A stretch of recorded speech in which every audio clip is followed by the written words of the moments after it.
Hello everyone, welcome back to our series. EFT subject का जो हमारा सीरीज चल रहा था उसमें इलेक्ट्रोमैग्नेटिक इलेक्ट्रोस्टैटिक्स हम पढ़ रहे थे। इलेक्ट्रोस्टैटिक्स क्या होता है एंड उसमें हमने इलेक्ट्रिकल फील्ड पढ़ लिया था। इलेक्ट्रिकल फील्ड क्या होता है उससे रिलेटेड हमने कुछ प्रॉब्लम भी सॉल्व कर लिए थे। आज हम एक न्यू प्रॉब्लम सॉल्व करके देखते हैं। Electrical field intensity related question क्या गिवन है, फाइंड ई। ई मतलब इलेक्ट्रिकल फील्ड इंटेंसिटी 8.034, ये अपने को पॉइंट गिवन है। Due to the point charge q is equal to 0.5 micro coulomb at place at origin. अब जो कंडीशन सिंपल, अपने को एक चार्ज गिवन है एंड अपने को इलेक्ट्रिकल फील्ड फाइंड करना है। तो अब कंडीशन पहले एक बार डायग्राम से समझ लेते हैं। क्या आ जाएगा अपना, डायग्राम के फॉर्म में देखते हैं तो X axis, Y axis and Z axis हमने कंसिडर कर लेते हैं। X Y Z axis consider कर लेते हैं। एक्स वाई एंड जेड, ये तीन एक्सिस हमने कंसिडर कर लिया।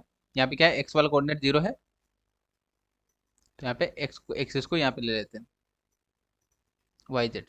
ठीक है। देन अब अपना पॉइंट कहाँ पे, पॉइंट कहाँ है अपना, यहाँ पे 0 3 एंड 4, 0 3 एंड 4, यानी वाई वाला कोऑर्डिनेट कितना है 3 है एंड जेड वाला कोऑर्डिनेट कितना है 4। आई होप आपको ये क्लियर हो गया। एक्स कोऑर्डिनेट क्या है 0 है, तो हमने यहाँ पे वाई जेड कोऑर्डिनेट लिया। देन नेक्स्ट Q1 कहाँ है अपना, ओरिजिन, ओरिजिन मतलब 0 0 0, तो Q क्या है अपना 0 0 एंड 0 पे अपना गिवन है। देन नेक्स्ट फाइंड क्या करना है, इलेक्ट्रिकल फील्ड फाइंड करना है 8 पॉइंट दिस। देन अब क्या आ जाएगा अपना, इलेक्ट्रिकल फील्ड फाइंड कर लेते हैं, उससे पहले डिस्टेंस फाइंड करना है। डिस्टेंस बिटवीन पॉइंट्स क्या आ जाएगा अपने यहाँ पे, distance between them R12 vector, ये हमने डिस्टेंस बिटवीन देम कंसिडर कर लिया। देन अब इसको कैसे सॉल्व करेंगे, अब इसको सॉल्व कर लेते हैं, सिंप्लीफाई कर लेते हैं। क्या आ जाएगा अपना, सिंप्लीफाई करने के बाद गिवन डाटा लिख लेते हैं पहले। Given is equal to, diagram के फॉर्म में हमने देख लिया। देन गिवन क्या है अपना, पॉइंट चार्ज गिवन है Q is equal to 0.5 micro coulomb and micro coulomb को क्या लिखते हैं 10⁻⁻⁶ कूलम। हमने एसआई यूनिट में कन्वर्ट कर लिया, स्टैंडर्ड यूनिट में। ठीक है। देन फर्स्ट पॉइंट क्या गिवन है इसका, R1 वेक्टर कंसिडर कर लेते हैं। डिस्टेंस वेक्टर कितना आ जाएगा, यहाँ पे ओरिजिन है, ओरिजिन मतलब क्या आ जाएगा 0 AX cap plus 0 AY cap plus 0 AZ cap.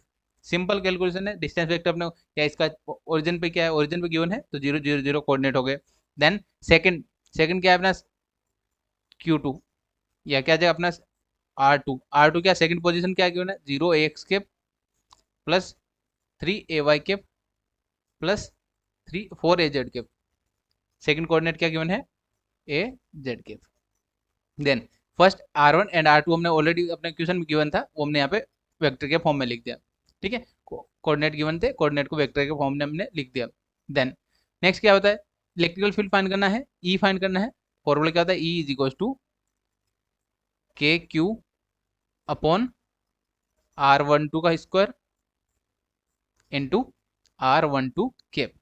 Cap क्या होता है, unit vector in the direction of magnet electrical field intensity, यानी ई की डायरेक्शन क्या आ जाएगा R12 वेक्टर, तो ये डायरेक्शन क्या आ जाएगा ई वेक्टर का डायरेक्शन। देन अब अपना R12 अपना गिवन नहीं है, तो R12 कैसे फाइंड करेंगे, R12 vector is equal to कैसे फाइंड करते हैं R2 minus R1 and R2 क्या गिवन है 0 - 0 0 AX कैप प्लस 3 - 0 क्या आ जाएगा 3 AY कैप प्लस थर्ड क्या है 4 - 0 4 AZ कैप। R12 फाइंड कर लिया। देन हमें यहाँ क्या यूज करना होता है, मैग्नीट्यूड यूज करना होता है। मैग्नीट्यूड कैसे फाइंड करते हैं, R12 मैग्नीट्यूड क्या आ जाएगा R12 magnitude is equal to X coordinate का स्क्वायर प्लस वाई कोऑर्डिनेट का स्क्वायर प्लस जेड कोऑर्डिनेट का स्क्वायर। क्या आ जाएगा आपने 9 + 16 इज इक्वल टू क्या आ जाएगा √25। √25 क्या आता है 5 मीटर। ये क्या क्या हमारा डिस्टेंस बिटवीन पॉइंट्स, ये क्या आ जाएगा Q1 से यहाँ पे पॉइंट का डिस्टेंस फाइंड कर लिया। देन डिस्टेंस फाइंड करने के बाद क्या फाइंड करना है, यहाँ पे अपने को क्या फाइंड करना है, यूनिट वेक्टर। R12 कैप क्या होता है यूनिट वेक्टर, तो यूनिट वेक्टर कैसे फाइंड करते हैं, R12 कैप क्या आता है vector divide by magnitude of vector, vector upon magnitude of vector. क्या जगह यहाँ पे वेक्टर क्या है अपना 3 AY कैप, 0 है इसलिए हमने यहाँ पे 0 नहीं लिखा, 4 AZ cap divide by magnitude का वैल्यू क्या है 5। आई होप आपको ये क्लियर हो गया होगा।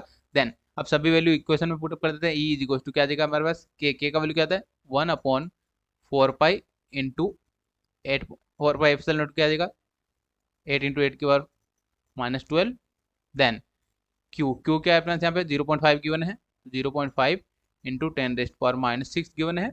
देन डिवाइड में क्या आ जाएगा हमारे पास R12 क्या आया था 5 आया था, तो 5 का स्क्वायर। देन में R12 कैप क्या आया था हमारे पास 3AY cap plus 4AZ cap divide by 5। I hope आपको ये क्लियर हो गया होगा कैसे फाइंड किया हमने। ठीक है, तो इंडिविजुअल इस पॉइंट इसलिए फाइंड किया कि आपको समझ में आ जाएगा कैसे सोल्व करना है। सिंपल कैलकुलेशन होता है। देन अब ये कैलकुलेशन का पार्ट है। अब ये सभी पॉइंट्स अपन कैलकुलेट कर सकते हैं इजीली कैलसी में। तो कैलकुलेट करने के बाद क्या वैल्यू आएगा 35.97। ठीक है, ये अपना कैलकुलेट करने के बाद वैल्यू आएगा, ये आप कैलसी में सोल्व कर सकते हैं। देन अब इसको सिंप्लीफाई कर लेते हैं। यहाँ पे ई इज इक्वल टू क्या आएगा हमारे पास 35.97 कैलकुलेट करने के बाद। देन आप यहाँ पे क्या आ जाएगा 3AX कैप या AY cap plus 4AZ cap, ये हमने यहाँ पे वैल्यू लिख दिया। देन इसको सिंप्लीफाई कर लेते हैं। यहाँ पे E vector is equal to यहाँ पे क्या आ जाएगा 3 से मल्टीप्लाई किया AY के साथ मल्टीप्लाई किया क्या आ जाएगा 107.91 AY कैप प्लस 4 से मल्टीप्लाई किया 35.97 को 4 से मल्टीप्लाई किया क्या आएगा 143.87 and AZ cap. I hope ये आपको क्लियर होगा। ये हमने फाइंड कर लिया electrical field intensity at 0.034 due to Q charges. Simple calculation होता है, आपको फॉर्मूला याद रखना है इलेक्ट्रिकल फील्ड का, आप इजीली सोल्व कर सकते हैं। ठीक है, और भी कोई डाउट रह जाए तो आप कमेंट में पूछ सकते हैं, और चैनल पे आपको ऑलरेडी प्लेलिस्ट में ऐड कर दिए गए हैं क्वेश्चन सिमिलर टाइप के, आप वहाँ से भी देख सकते हैं। यस, जो भी चैनल पे न्यू है चैनल को सब्सक्राइब कर लीजिए एंड अपने फ्रेंड्स तक भी शेयर कर दीजिएगा प्लेलिस्ट को। एंड इसका पीडीएफ सॉल्यूशन के लिए आपको गूगल फॉर्म मिल जाएगा डिस्क्रिप्शन में, वहाँ से आप डाउनलोड कर सकते हैं इजीली। यस, मिलते हैं नए टॉपिक के साथ नेक्स्ट वीडियो में। Thank you for watching.